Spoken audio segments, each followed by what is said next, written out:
நிலா வந்து வாடகைக்கு பார்த்த வீட்டில் குடி போயிடுறாங்க. ஆனால் போகிறப்போ பல்லவன் தான் ரொம்ப ஃபீல் பண்ணுறான்.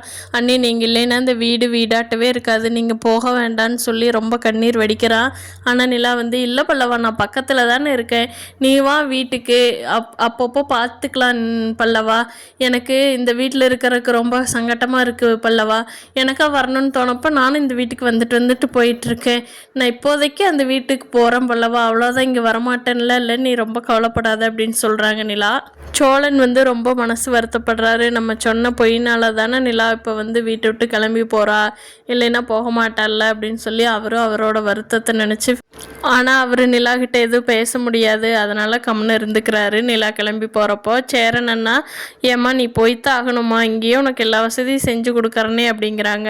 இல்லைண்ணா நான் கொஞ்ச நாள் நான் தனிமையாக இருக்க விரும்புகிறேன்னா நான் போயிட்டு வரேன்னு சொல்லிட்டு நிலா கிளம்பிடுறாங்க. நிலாவோட அண்ணி ரிலேஷன் வீட்டில் கல்யாணம் இருக்குதுன்னு சொல்லி சென்னைக்கு கிளம்பி வர்றாங்க. நிலாவோட அண்ணியும் அவங்க அம்மாவும் கிளம்பி வர்றாங்க. வர்றப்போ அவங்க அண்ணி ஃபோன் போட்டு நிலா கிட்ட எந்த அட்ரஸ்ஸு என்ன, நாங்கள் வீட்டுக்கு வந்து உன்னை பார்த்துட்டு வரோன்னு சொல்லி கேட்குறாங்க.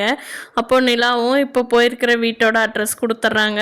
அவங்க அண்ணியும் அம்மாவும் வந்து நிலாவை பார்த்துட்டு, ஏண்டி உனக்கு இப்படி ஒரு தலையெழுத்தா, நம்ம வீட்லேயே இருன்னு சொன்னனே நீ கேட்க மாட்டேன்னு வந்து இந்த ஒரு சின்ன 10 ரூமில் குடியிருக்கணும்னு உனக்கு என்னடி தலையெழுத்தா, ஆமாம் நீ கட்டிட்டு வந்தையே உன் புருஷன் எங்கே போயிட்டா, நீ மட்டும் தனியாக இருக்கிற, ஏண்டி நீ மட்டும் ஒரு பொண்ணு தனியாக வாழ முடியுமா, இதில் என்னென்ன பிரச்சனை வருது சமுதாயத்துலேன்னு உனக்கு தெரியுமா அப்படின்னு சொல்லி அவங்க அம்மா கேட்குறாங்க.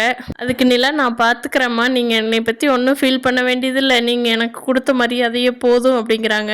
இப்போ கூட ஒன்று கிட்ட போயிடல நிலா, கிளம்பி வா, இதுக்கு மேலே ஒருத்தர்னால கெஞ்ச முடியாது, பெத்த பொண்ணுக்கிட்ட இவ்வளோதான் கெஞ்ச முடியும்னு அவங்க அம்மா கூப்பிட்றாங்க. அதுக்கு நிலா சொல்கிறாங்க, அண்ணி இவங்களை எதுக்கு கூட்டிகிட்டு வந்தீங்க, இப்போ அவங்க எனக்கு அன்னைக்கு கொடுத்த மரியாதையே ரொம்ப இருக்குது அண்ணி, தயவு செஞ்சு கிளம்பி போயிருங்கன்னு சொல்லிடுறாங்க. நிலாவோட அம்மா திரும்பவும், நீ இன்னும் திருந்த மாட்டேன், இன்னும் கொஞ்சம் கஷ்டப்படு, அப்போ தான் இந்த அம்மாவோட ஞாபகம் வந்து வீட்டுக்கு வருவேன், இது நடக்குதா இல்லையான்னு பாருடி அப்படின்னு சொல்லிட்டு கிளம்பி போயிடுறாங்க. பார்க்கலாம் ஃப்ரெண்ட்ஸ், இனி வரப்போகிற நாட்களில் என்னென்ன திருப்பங்கள் நடக்குதுன்னு. தேங்க்யூ. நம்ம சேனலை பிடிச்சிருந்தா சப்ஸ்கிரைப் பண்ணிக்கோங்க.